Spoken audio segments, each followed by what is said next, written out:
Та у тебе нічого не вийде, сиди і не висовуйся. У тебе діти, сім'я, ти маєш бути дружиною. Колеги, я чула ці слова стільки разів, що перетворила їх на свої пігулки мотивації.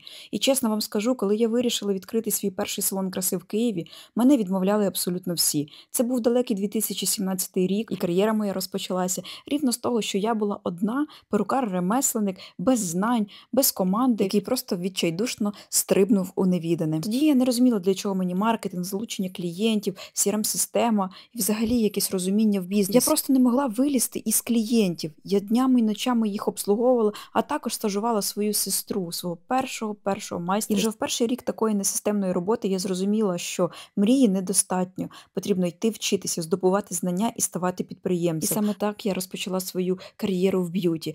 І чесно, знаєте, що боліло? Що мені ніхто жодного разу не сказав: "Я тобою пишаюся, ти молодець". Та мені й не треба. Я сама собою пишаюся. І ви собою пишайтесь.